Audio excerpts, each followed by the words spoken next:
Welcome, welcome, friends. I mean, it's really a pleasure to have you here with us. Uh, there's nothing like a free meal, if you've realized already, if you've ever been to this house. We I all, clearly just realized that. and Acha is obviously on the hot spot because he didn't realize that he was coming not just to hang and connect and relax, but also to engage in a profound conversation about why is Africa unstoppable, right? You all received the invite. You thought you were going to come in amongst friends and just relax and have good food and good company. But really, we thought just to kick off and get the juices flowing and the conversations at your table, maybe Acha and I should have a quick conversation about the theme, why we're here, why is Africa unstoppable, why is he an unstoppable African, and just really give us an opportunity as well to leave here re-energized about the work we're all doing. You're not here by chance. Everyone that's here and those who will join are really here because they are meaningfully contributing to the transformation of the continent. And I think that's why we have a cross section of UN colleagues. I can see Tulani waving his hands in the back, and Abigail at the table, and Alexio already there as well, and myself, as well as the RC, my counterpart in Iswatini here. He happens to be here with his lovely family, and we're really appreciative that he could join as well. But to say you have people from the public sector, private sector, consultancy world, and just people who are making an impact. So, and as the UN also celebrates 80 years of existence, it gives us an opportunity to pause and say, Africa is no longer just a beneficiary of what the world has to offer. It's now also a co-creator contributing to the transformation of the world. And for me, that's profound. And so it means that we assume we're unstoppable, we accept we're unstoppable, but what do we need to do constantly to ensure we do not get derailed from this pathway? And Acha here is working really at the heart of that. And thank you, Acha, for uh, playing along. Thank you. Thanks for having me. So, what makes you unstoppable? Me or Africa? You first. Um, I don't know if I'm unstoppable. So first, can you hear me at the back? Okay, so I don't know if I'm unstoppable, but I can talk about things I'm trying to do to make a difference. And some of you may have heard me say that I'm very purpose driven, and I'm also very Catholic, and I really believe that God put me on this earth to figure out how to play my role in helping support the transformation of the continent. And the one question that I say that guides my life that I ask myself every day is, would it have mattered to Africa that I lived? Would it have mattered to Africa that I lived? Right? And so, I'm working towards making sure that answer is yes. Right. And so I do a bunch of things at McKinsey. I've been at McKinsey 26 years now. But even there, I try to do a lot more work sort of in the public and social sector space, helping governments and helping foundations on the healthcare side, education side, also helping some of the private sector companies. I really want to focus on how do you make a difference on the continent. But I also try to help build leaders in Africa. So with many of you here, I think Fred Swaniker, we started a high school here called the African Leadership Academy. Um, that it's our goal was to just train the next generation of African leaders. We say long after we're gone, we want to make sure that the leaders here who can actually really play a role to transform the continent. So we just had our 16th graduation in June, and the kids go to university all over the world. And actually, the good news is 2/3 of every class comes back to the continent, right, to try and make a difference. But on the back of that, we realized most of the kids were going to the US, to university in the US, and we said, what can we do about it? So we started a university here called African Leadership University. So we have a campus in Mauritius and one in Rwanda.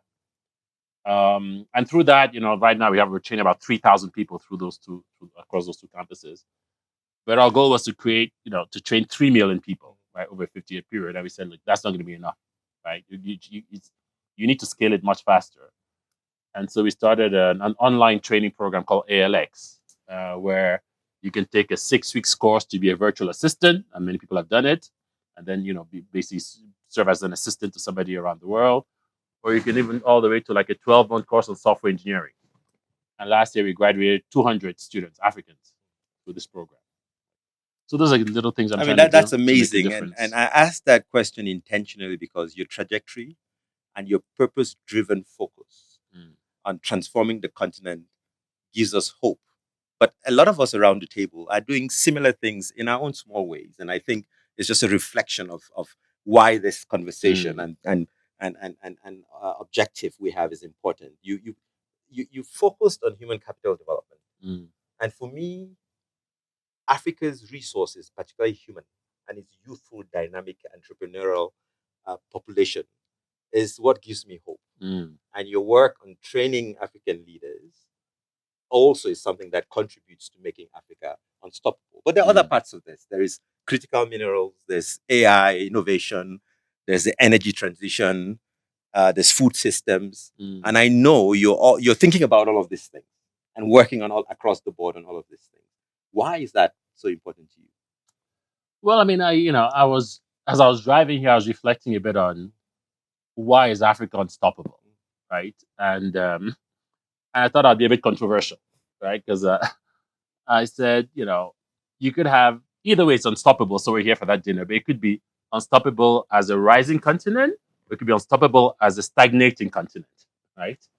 So which one do you believe in, right? And so I was trying to force myself to say, what are indicators that would show us that Africa as a rising continent is unstoppable?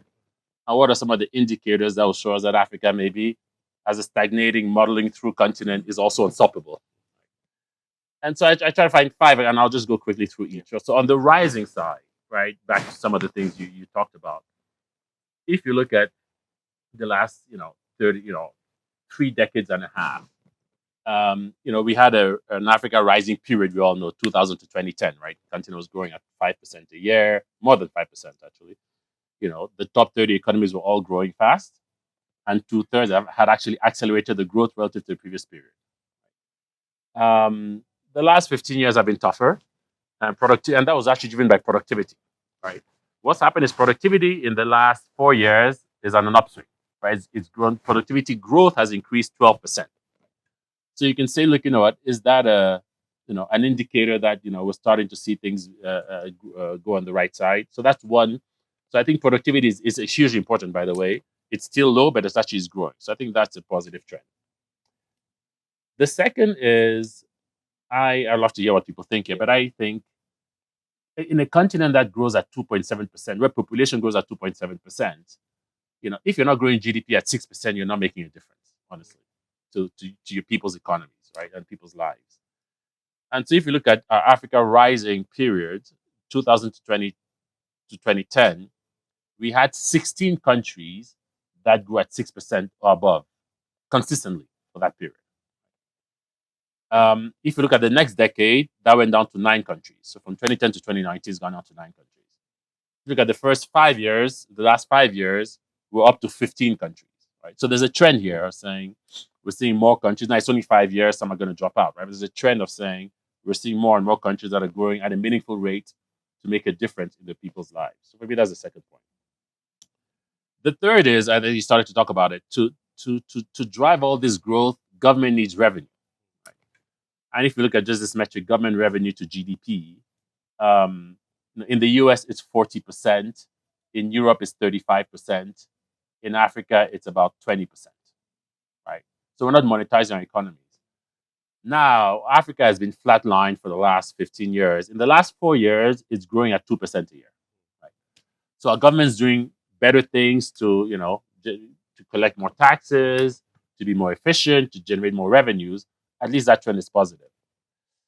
The third for me is, if you look at the tariffs, you also talk about the tariffs and Trump and what he's done. But the truth, in the grand scheme of things, actually, we're not that as affected as a continent. Right? But the opportunity is for us to say for those are the regions that are affected, how can we actually take advantage of that? Right. So I think there's something here, and if we're serious about it, we can get there. And the fifth why, I'm excited and I'm on Africa Rising is we've been tracking for a decade now the number of billion-dollar businesses in Africa. How many businesses make $1 billion or more of revenue? And I won't ask you the number, but usually people tell me 10 to 50. That's sort of the range. And the truth is the 350, right? Now it's come down from, it's 350. It's come down from 400. But you still have 250 vibrant private sector companies that are, making $1 billion or more of revenue in Africa, right? And they're resilient, and despite all our challenges, they're doing well. So that for me is the positive and exciting Africa rising. You can take a different lens, right? You take different metrics and say, So okay, we're fine. remaining optimistic in this conversation, right? Well, right, and people will decide. I think we should just have the facts, Yeah. right? We should have the facts, and then we should decide where do you sit, right? So on one lens, you can say, look, you know what? At the end of the day, this is a continent that grows at 2.7% population. For the last 15 years, we've grown GDP at 3.3%. Right? It's just not enough, right? And you forward and say, do I really see enough structural changes that are going to make that different and get us back to a 5% growth? Question mark, right? So I think that's one. Second is, I talked about the countries growing at 6% a year or above. So it was 16 in the Africa Rising, it went down to 9, now it's up to 15. The only two countries that have been consistent on this list across these 3 decades. Which two?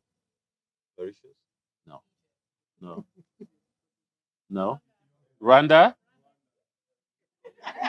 Sorry? Ethiopia. That's it.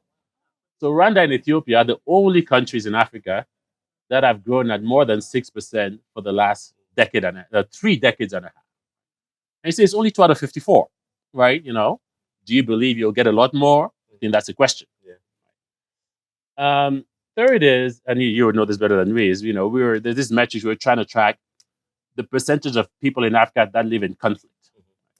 And in our Africa Rising decade, it was 4% of Africa living in conflict. Today, it's probably like 25, 30%. Right? And how is that changing? How fast is it changing? Fast enough? Is it not? And we know when there's conflict, there's no investments. It's very difficult to attract foreign direct investment into your countries. And you just don't grow as fast, right? So, again, your outlook on the conflict, what does that mean? The fourth is, we talk about AFCFTA, we love what we've done. The truth is, we stagnated at 18% inter-Africa trade for decades, right? Where other regions, are at 60%, right? 30%. And so the question is, are you really seeing a structural change that's going to make us get out of that that stagnation? And the fifth is, you talked about it, demographics. So on one hand, you can say, I would say, we're 1.3 billion people. 1 out of 6 people in the world is African. By 2050, we'll be probably 2.5 billion, 1 out of every 4. By the turn of the century, we could be 4 billion, 1 out of every 3. So we will be home to 30% of the world, right? On one hand, you're like, amazing opportunities, Markets. growth, markets. And on the other hand, people are like, this is a ticking bomb, right? Like, these people, they don't have jobs. We're struggling to the people we have now. We can't scale them. We can't train them. And so the question is, you can take a lens of saying this is more of a risk. There's an opportunity, right? And so for me, I'll say, so as you take these indicators, and on one hand, I'm optimistic, right? So I'm definitely in the Africa Rising space. Thank you for saying that. But I'm just saying there'll be people I'd love to hear around the table who are like, when I look at this, I'm not as optimistic. So I am squarely in the camp of optimism. Okay, good. And everything you've laid out in the stagnation scenario, for me, are pathways of opportunity. Yeah. And it's really about what we can individually or collectively do to turn these challenges into opportunities for the continent. And I feel that a lot of the people around the table are already doing that and can do more. We are in Africa, sitting under an African tree by African Fireside, intentionally so, to evoke this idea of we're in this together. And I think what Acha has just laid out, for me, gives me hope, but it also lays out what we need to be doing with regards to the well-being of our people, safeguarding the planet, taking advantage of the challenges that are facing us, including the tariffs and the aid that is being cut, and what we can do with African agency itself to make a difference. So